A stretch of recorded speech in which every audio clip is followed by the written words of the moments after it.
Friends, welcome back to our channel Sunitha home. చూసారా, కొబ్బరి బర్ఫీ చేసుకుందామండి శనగపిండి కాంబినేషన్తో. ఇంకోటి 1 కప్పు శనగపిండి అయితే 1 కప్పు ఈ కొబ్బరి కూర అండి మిక్సీ చేసి ఉంచుకున్నాను. నేను ఎలా తయారు చేయాలో చూపిస్తాను, చూద్దామా. శనగపిండి ఫ్రై చేసుకుందాం కొంచెం బాగా. ఒక 3-4 మినిట్స్ ఫ్రై చేసుకోవాలండి శనగపిండి. మీకు శనగపిండి ఏగిందా లేదా అని తెలిసిపోద్దండి ఆటోమేటిక్గా. కొంచెం స్మెల్, మంచి స్మెల్ వస్తుంది. ఆ స్మెల్ వచ్చినప్పుడు మనం దించి పిండి తీసేయడమని. అందరికీ శ్రావణ శుక్రవారం 2వ వారం శుభాకాంక్షలు అండి. ముందుగా చెప్పడం మర్చిపోయాను. చూసారు కదా, ఇలా ఫ్రై చేసుకోవాలి. ఇప్పుడు మనం ఇది ఒక ప్లేట్లోకి తీసుకుందాం. చూసారు కదా, ఈ ప్లేట్లో వేసాను. చూసారా, మంచి కలర్ వచ్చింది శనగపిండి. ఇప్పుడు మనం ఇందులో కొబ్బరి కూర వేసుకుందాం. 1 కప్పుది కొబ్బరి కూర అండి. ఇప్పుడు 1 కప్పు పంచదార,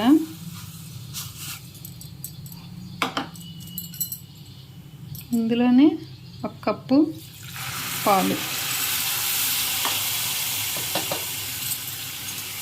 వేసుకొని లో టు మీడియం ఫ్లేమ్లోనే మనం ఇది బాగా పాల్లోని పంచదార కొబ్బరికూర ఉడకనివ్వాలండి.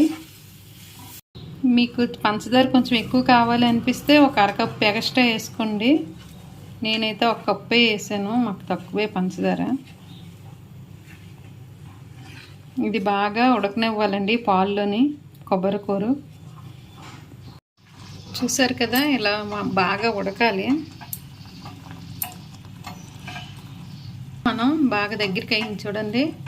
ఇప్పుడు మనం ఇందులోని శనగపిండి కొద్దిగా వేసుకుంటూ కలుపుతూ ఉండాలండి. వంటలు కట్టకన్నా కలుపుతూ ఉంటే మనకి వంట కట్టదు.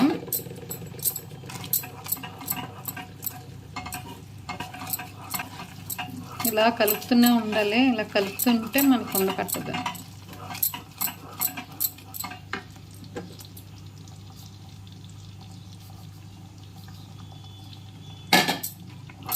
కలుపుతూ కొంచెంగా వేసుకోవాలండి, ఉప్మాకు మనం వేసుకున్నట్టు. ఇలాగైతే ఉండకట్టదు, లేకపోతే ఉండకట్టేస్తుంది. అయినా ఫ్రై చేసాం కాబట్టి ఇది మనకి ఉండకట్టదు. ఇదంతా వేసుకుందాం. కానీ సిమ్లోనే ఉంచుకోవాలండి. హైలో పెట్టామంటే మాడిపోద్ది. సిమ్లోని ఇలాగ అవుతూనే ఉండాలి కదా. దగ్గర పడుతుంది. ఇందులో మనకి ఇంచుమించు ఒక 1/2 కప్పు నెయ్యి పడుతుందండి. ఇగోటి నేను ఫ్రిడ్జ్లో పెట్టింది కదా, తీసాను. కొంచెంగా వేసుకుందాం నెయ్యి. కొంచెంగా వేసుకొని కలుపుతూ ఉందాం. చాలా టేస్ట్గా ఉంటుందండి. ఒకసారి ట్రై చేయండి, చాలా బాగుంటుంది. నేను చాలాసార్లు చేశాను. వీడియో కోసం మళ్ళీ ఇప్పుడు చేస్తున్నాను. ఈరోజు శ్రావణ శుక్రవారం కదండి, ప్రసాదం లక్ష్మీదేవికి ఇదేని. కొబ్బరికాయ కూడా మంచిదేని. అంటే మనం కొనిసి తెచ్చుకున్నది, దేవుడి దగ్గర కొట్టింది కాదండి. అందుకోసమే చెప్తున్నాను. దేవుడికి ప్రసాదం ఈ 2వ శ్రావణ శుక్రవారం ప్రసాదం. నేను ఇది కొబ్బరి బర్ఫీ పెడుతున్నాను తల్లికి. చూసారా, ఇలా కలుపుతూనే ఉండాలండి, లేకపోతే అడుగు పట్టేస్తుంది. ఇలాగ ఉడుకుతూనే ఉండాలి. ఇది ఇంకా దగ్గరికి పడాలండి. ఈ చుట్టుపక్కల చూసారా, ఇలాగా మనం కొంచెం ఇది తీసుకుంటూ కలుపుతూ ఉండాలి. మళ్ళీ ఇప్పుడు నెయ్యి వేసుకుందాం.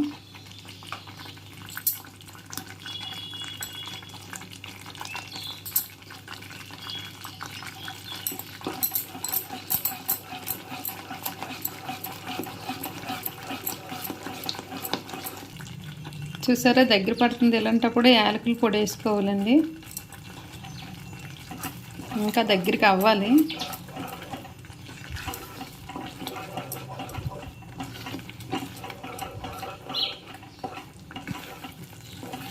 చూసారు కదా, ఇలాగా మనకి పెనంకి అంటుకోకన్నా వచ్చేయాలి ఇలాగా.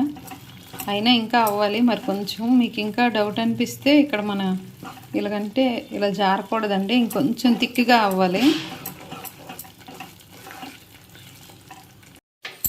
చూసారు కదా, అయిపోయింది. ఇప్పుడు పాన్ కంటుకోకన్నా వచ్చిందంటే అయిపోయినట్టేనండి.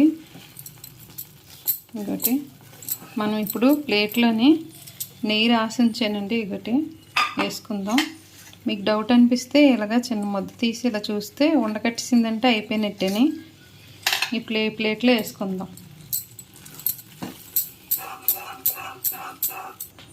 ప్లేట్లో వేసుకుందాం.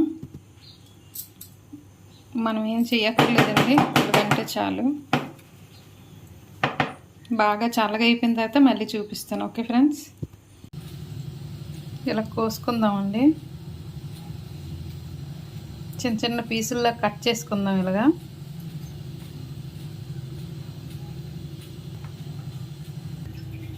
చూసారు కదా, ఇలా కట్ చేసుకోవాలండి. కట్ చేసుకొని ముక్క ఇలా తీసుకొని తిన్నామంటే చూసారా, కొబ్బరి బర్ఫీ చాలా బాగుందండి. వీడియో పెట్టడం లేట్ అవుతుంది, 2 రోజులు పోయిన తర్వాత పెడతానండి ఇది. ఓకే ఫ్రెండ్స్, చూసారు కదా, చాలా బాగుంది. టేస్ట్ అయితే చాలా బాగుంది. నేను ఆల్రెడీ తిన్నానండి. ఇంకో ప్లేట్లో వేసాను కదా, ఇది ఒక ప్లేట్, ఇంకో స్టీల్ ప్లేట్లో ఒక దాంట్లో వేసాను. అది టేస్ట్ చూసాము. ఇదైతే చాలా బాగుంది. ఓకే ఫ్రెండ్స్, చూసారు కదా, వీడియో కానీ నచ్చినట్టయితే లైక్ చేయండి, షేర్ చేయండి, సబ్స్క్రైబ్ చేసుకోండి. Okay friends, bye.